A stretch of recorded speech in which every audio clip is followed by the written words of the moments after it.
Recruitment. Recruitment का मतलब क्या होता है? रिक्रूटमेंट का मतलब होता है कि एक ऑर्गेनाइजेशन है, उस ऑर्गेनाइजेशन में काफी सारी वेकेंट पोस्ट है, मतलब उस ऑर्गेनाइजेशन में काफी सारे लोगों की जरूरत है। तो हम क्या करेंगे, हम एक ऐसी प्रोसेस रखेंगे ताकि हम उन पोस्ट को फिल करने के लिए एक बेस्ट कैंडिडेट को हायर कर सके। मतलब ऐसा नहीं है कि हम किसी भी पर्सन को लेके आए, उसको हमने उस पोस्ट पर बैठा दिया। उसके लिए हमें एक बहुत बड़ी प्रोसेस का पार्ट बनना पड़ेगा, जिसमें हम ऐसे लोगों को अट्रैक्ट कर सके जो हमारी उस पोस्ट के लिए सुटेबल हों।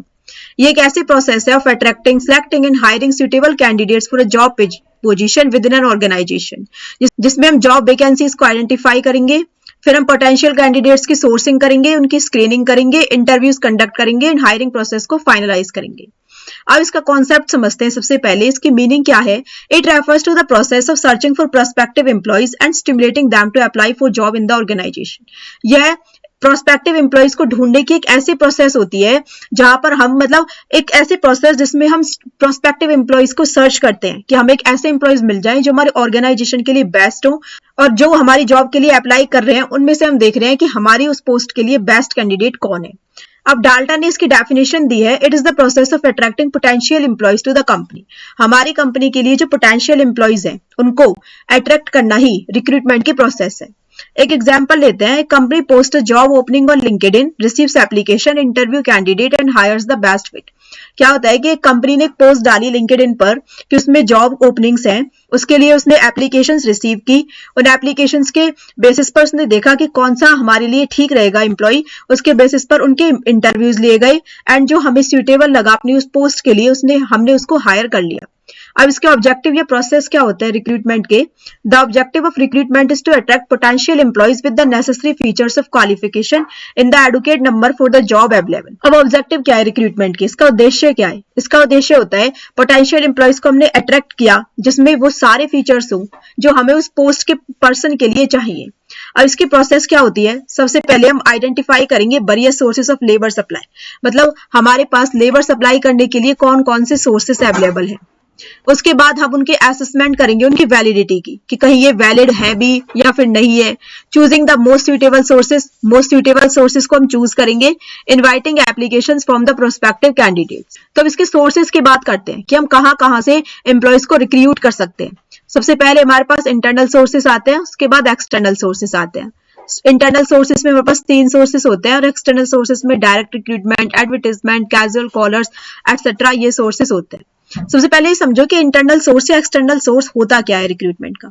इंटरनल सोर्स का मतलब होता है it refers to hiring employees from within the organisation. जब हमारी ऑर्गेनाइजेशन थी, हमने ऑर्गेनाइजेशन के अंदर से ही जब एम्प्लॉइज को हायर कर लिया तो उसको बोला जाता है internal sources of organisation. Internal source of recruitment, it includes promotion, transfer etcetera. एक एग्जांपल लेते हैं। Company promotes a senior accountant to the position of finance manager. हमारी कंपनी में एक सीनियर अकाउंटेंट था, हमने क्या किया, हमने उसका प्रमोशन करके उसको फाइनेंस मैनेजर बना दिया। उसकी जो पोजीशन थी वो भी बढ़ गई, हमें फाइनेंस मैनेजर की नीड थी, वो नीड भी हमारी फुलफिल हो गई। तो इसको बोला गया इंटरनल सोर्स ऑफ रिक्रूटमेंट। अब एक्सटर्नल सोर्स, इसका मतलब है कि हमें ऑर्गेनाइजेशन के बाहर से हम एम्प्लॉयज को लेके आ रहे हैं और उन्हें हम अपनी पोस्ट पर फिल कर रहे हैं, जिसमें हमारी जॉब एडवर्टाइजमेंट आती है, रिक्रूटमेंट एजेंसीज आती है एटसेट्रा। एक company post job opening on LinkedIn, हमने लिंक्डइन पर पोस्ट डाली कि हमें एम्प्लॉयज की जरूरत है and hires a new marketing executive. अब इंटरनल सोर्सेज की बात करते हैं सबसे पहले, जिसमें सबसे पहला आता है transfer. A transfer is the movement of an employee from one job department or location to another within the same organisation without a change in salary और रैंक। ट्रांसफर में क्या होता है, हमने एक एम्प्लॉय की हमने जो मूवमेंट थी वो हमने चेंज कर दी। एक जॉब से हमने उसको दूसरी जॉब में डाल दिया, एक डिपार्टमेंट से दूसरी डिपार्टमेंट में डाल दिया, या फिर एक लोकेशन से दूसरी लोकेशन में डाल दिया। इसको बोला जाता है ट्रांसफर, कि सिर्फ और सिर्फ उसका ट्रांसफर हुआ है without a change in salary और रैंक। इसमें सैलरी या रैंक में कोई चेंजेस नहीं आते। एग्जाम्पल लेते हैं। Bank transfer a clerk from the Delhi branch to the Mumbai branch due to staff requirement. एक बैंक ने क्या किया, मुंबई ब्रांच में एम्प्लॉयज की जरूरत थी और दिल्ली ब्रांच में एम्प्लॉय ज्यादा थी, तो उसने दिल्ली ब्रांच के कुछ एम्प्लॉयज को मुंबई ब्रांच में ट्रांसफर कर दिया, तो इसको बोला जाता है ट्रांसफर। नेक्स्ट है promotion. A promotion is the advancement of an employee to a higher position. Promotion में क्या होता है, जो एम्प्लॉय है हम उसको हायर पोजीशन पर शिफ्ट कर रहे हैं, उसकी रिस्पॉन्सिबिलिटीज बढ़ेंगी, सैलरी बढ़ेंगी एंड स्टेटस बढ़ेगा। A sales executive is promoted to sales manager due to outstanding performance. एक सेल एग्जीक्यूटिव था, हमने उसका प्रमोशन करके उसको सेल मैनेजर बना दिया उसके आउटस्टैंडिंग परफॉर्मेंस की वजह से। इसको बोला जाता है प्रमोशन। नेक्स्ट है ले ऑफ। ले ऑफ का मतलब है कि हम अपनी जो ऑर्गेनाइजेशन है उसमें से हम कुछ एम्प्लॉयज को टर्मिनेट कर रहे हैं due to business reasons like financial difficulties, downsizing और लैक ऑफ वर्क। काम की कमी के कारण हमें लोगों को निकालना पड़ रहा है, इसको बोला जाता है ले ऑफ। एक company lays off 50 employees due to decline in sales and budget. हमारी जो सेल्स थी वो कम हो रही थी और इतनी ज्यादा हमें लोगों की जरूरत नहीं थी प्रोडक्शन के लिए, तुमने 50 लोगों को काम से निकाल दिया। अब नेक्स्ट बात करते हैं कि मेरिट्स, फायदे क्या है इंटरनल सोर्स ऑफ रिक्रूटमेंट के। कॉस्ट इफेक्टिवनेस है, saves expenses on job advertisement. हमें किसी भी प्रकार के जॉब एडवर्टाइजमेंट की जरूरत नहीं पड़ी, रिक्रूटमेंट एजेंसीज की जरूरत नहीं पड़ी, एक फास्टर प्रोसेस है। Hiring from with in reduces the time spent on screening, interviewing and onboarding. यह टाइम को बचाती है। अगर हम न्यू कैंडिडेट को हायर करते तो उस पर हम जो टाइम स्पेंड करने वाली थी वो हमारा टाइम बच गया, तो एक फास्टर प्रोसेस है। बूस्ट एम्प्लॉय मॉरल, इससे जो एम्प्लॉयज का जो मोरल है वो इंक्रीज होता है, वो मोटिवेटेड फील करते हैं जब उन्हें दिखता है कि हमारी इस कंपनी में ग्रोथ अपॉर्चुनिटीज बहुत ज्यादा है। Reduce risk. Existing employees are already familiar with the company's work culture, reducing hiring risk.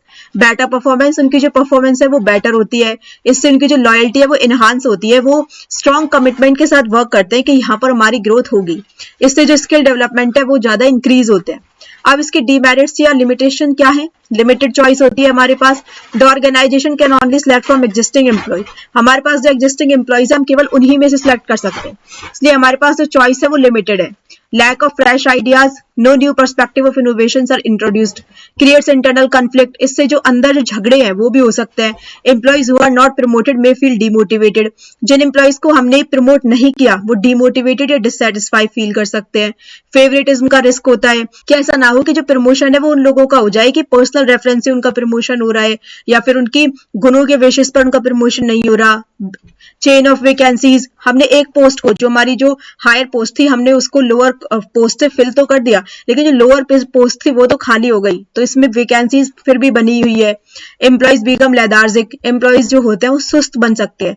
The employees में become lethargic because of definite feeling of promotion. अब एक्सटर्नल सोर्सेज के कौन कौन से हमारे पास सोर्सेज होते हैं। सबसे पहले direct recruitment, hiring employees directly without intermediaries. मतलब क्या कर रहे हैं कि हमारे ऑफिस में काम बहुत ज्यादा है, तो हमने क्या किया, हमने डायरेक्ट लोगों का रिक्रूटमेंट करना शुरू कर दिया। मतलब हमारे ऑफिस में जो कोई भी पर्सन आया हमने उसको सिलेक्ट किया और डायरेक्ट हमने उसको काम पर लगा दिया, तो इसको बोला जाता है डायरेक्ट रिक्रूटमेंट। जिसमें एक company puts up now hiring sign at its office for walk in applicants. मतलब कोई वॉक इन एप्लीकेंट्स हैं, मुझे लगा वहां पे मेरे ऑफिस में बहुत ज्यादा लोगों की जरूरत है, तो हर आते जाते व्यक्ति ने देखा कि यहाँ पर लोगों की जरूरत है तो उसने वहां पर अप्लाई कर दिया और हमने उस पर्सन को हायर कर लिया, लेकिन ये टेम्पररी टाइम के लिए होता है। नेक्स्ट है कैजुअल कॉलर्स। एक company maintains a database of job seekers who have previously applied. कुछ ऐसे एम्प्लॉयज होते हैं ऑर्गेनाइजेशन में जिन्होंने पहले अप्लाई किया था लेकिन हमने उनको जॉब नहीं दी थी, तो हम क्या कर रहे हैं, हम उन्हें कॉल कर रहे हैं, उनसे हम कॉन्टेक्ट कर रहे हैं कि अब वैकेंसी है, अब आप अप्लाई कर सकते हो और दोबारा आप इंटरव्यू दे सकते हो। A hotel calls a post applicant for a receptionist position when a vacancy open। कोई वैकेंसी ओपन हुई तो हमने उन्हीं कॉलर्स को हमने कॉल कर दी। Next advertisement, job openings are published in newspaper. हमारी जो ऑफिस है उसमें जॉब वैकेंसीज है, तो हमने इसकी जॉब ओपनिंग्स के बारे में पब्लिश कर दिया न्यूज़पेपर में, मैगजीन्स में, ऑनलाइन जॉब पोर्टल्स पर, सोशल मीडिया में। एक company post a hiring ad on LinkedIn for a marketing manager. फिर नेक्स्ट एम्प्लॉयमेंट एक्सचेंज, एक government agency helps unemployed individuals find jobs by connecting them with employees. एक government agency क्या करती है, वो अनएम्प्लॉयड इंडिविजुअल्स के लिए जॉब को फाइंड करने के लिए उन्हें कनेक्ट कर देती है एम्प्लॉयज के साथ, इसको बोला जाता है employment exchange. A manufacturing company hires works through a government employment exchange office. Manufacturing company ने क्या किया, वो वर्कर्स को कहां से हायर कर रही है, गवर्नमेंट एम्प्लॉयमेंट एक्सचेंज ऑफिस से। नेक्स्ट है placement agencies, private firms that help companies find suitable candidates for job vacancies. कुछ ऐसी प्लेसमेंट एजेंसीज होती है, प्राइवेट फर्म्स होती हैं जो कि कंपनी के लिए काफी सुटेबल होती है कि वो उनकी पोस्ट के अकॉर्डिंग सुटेबल कैंडिडेट्स को उनकी जॉब वैकेंसीज को फुलफिल कराने में हेल्प करती है। Software company hires an IT recruitment agency to find skilled programmers. फिर मैनेजमेंट कंसल्टेंट, अब हम हेल्प ले रहे हैं मैनेजमेंट कंसल्टेंट की, experts who assist in hiring top level executives. Multinational corporation hires a consulting firm to recruit a new CEO. हमें higher post के लिए जब एम्प्लॉयज की जरूरत होती है, उसके लिए हम मैनेजमेंट कंसल्टेंट्स की हेल्प लेते हैं। हमें हमारी कंपनी में एक न्यू सीईओ की जरूरत थी, तो हमने क्या किया, हमने कंसल्टिंग फर्म को हायर कर लिया उसके लिए। नेक्स्ट है कैंपस रिक्रूटमेंट, जिसमें क्या होता है, कंपनीज कॉलेज एंड यूनिवर्सिटीज में जाती हैं और वो फ्रेश ग्रेजुएट्स को हायर कर लेती है, इसको बोला जाता है कैंपस रिक्रूटमेंट। फिर रिकमेंडेशन ऑफ एम्प्लॉयज, कुछ एम्प्लॉयज ऐसे होते हैं जो ऑर्गेनाइजेशन में रेकमेंड करते हैं कि आप इस पर्सन को भी इस पोस्ट पर लगा सकते हो। Existing employees refer potential candidates, तो इसको बोला जाता है recommendation of employees. An employee refer a friend और an open position in the sales department. Labour contractors, companies hire workers through contractors usually for temporary or seasonal work. Companies क्या करती है, companies contractors के through workers को hire कर लेती हैं, लेकिन टेम्पररी या सीजनल वर्क के लिए होता है कि सीजन, वूलन का सीजन चलने वाला है और हमें ऑर्गेनाइजेशन में लेबर की ज्यादा जरूरत पड़ने वाली है, तब उन्होंने लेबर कॉन्ट्रैक्टर्स की हेल्प ली। एडवर्टाइजिंग ऑन टेलीविजन, अब हम टेलीविजन पर एड दे रहे हैं कि हमें एम्प्लॉयज की जरूरत है। नेक्स्ट है web publishing, it refers to recruit through internet, जब हम इंटरनेट के थ्रू रिक्रूटमेंट करते हैं तो इसको बोला जाता है web publishing. Which where one find certain websites specifically created for the purpose of providing information about both job seekers and job providers. अब ये जो वेब पब्लिशिंग, जो इंटरनेट है, इंटरनेट पर हम जॉब प्रोवाइडर्स भी देख सकते हैं और जॉब सीकर्स भी देख सकते हैं। एक कंपनी पोस्ट जॉब वैकेंसी और लिंक्डइन एंड नौकरी.com। नौकरी.com, मैं एज एन एम्प्लॉयर जा रही हूँ कि मेरे को वहां पर एम्प्लॉयज की जरूरत है, तो ये मेरे लिए उस तरीके से भी हेल्पफुल रहेगा। और अगर मैं एज एन एम्प्लॉय जा रही हूँ कि मुझे नौकरी की जरूरत है, तो वहां पर मेरे को यहाँ पर नौकरी मिल सकती है। नेक्स्ट है मेरिट्स, क्या है एक्सटर्नल सोर्सेस ऑफ रिक्रूटमेंट की, वाइडर टैलेंट पूल, आपके पास एक बहुत बड़ा पूल है जिसमें बहुत सारे टैलेंटेड लोग हैं, आपको देखना है कि कौन सा आपकी पोस्ट के लिए अच्छा रहेगा। New ideas and innovation, fresh employees introduce new perspective and creativity, इसमें कॉम्पिटिटिव एडवांटेज मिलती है। Hiring skilled professional strengthen the organisation. Overcome internal limitation, ये हेल्प करती है when new suitable internal candidates are available. ये प्रिवेंट करती है internal conflict से, जिसमें जेलसी कम हो रही है, क्योंकि हम एग्जिस्टिंग एम्प्लॉय को ही हम प्रमोशन नहीं दे रहे हैं, उनका हम कुछ नहीं कर रहे हैं, इससे उन लोगों के बीच में जेलसी या फेवरेटिज्म नहीं हो रहा है। लेकिन इसकी लिमिटेशंस क्या है, कॉस्ट इसकी काफी हाई होती है, क्योंकि जॉब एडवर्टाइजमेंट पर हम खर्च कर रहे हैं, रिक्रूटमेंट एजेंसीज पर, टाइम कंज्यूमिंग है ये, एडवर्टाइजमेंट इश्यू हो सकते, एडजस्टमेंट इश्यू हो सकते हैं, नए एम्प्लॉयज हैं वो टाइम लेते हैं एक किसी भी ऑर्गेनाइजेशन का हिस्सा बनने में, रिस्क ऑफ रॉन्ग हायरिंग, कहीं हम ऐसा ना हो कि हम गलत इंसान को अपनी ऑर्गेनाइजेशन के लिए हायर कर रहे हैं। डिमोटिवेट्स इंटरनल एम्प्लॉयज, ये जो इंटरनल एम्प्लॉयज को डिमोटिवेट कर सकता है। एग्जिस्टिंग एम्प्लॉयज में फील ओवरलुक्ड फॉर प्रमोशन, जो एग्जिस्टिंग एम्प्लॉयज है जो अपने आप को प्रमोशन के लिए केपेबल समझते हैं, लेकिन उनका प्रमोशन हम कर नहीं रहे, इससे क्या होगा, वो डिमोटिवेट फील करेंगे।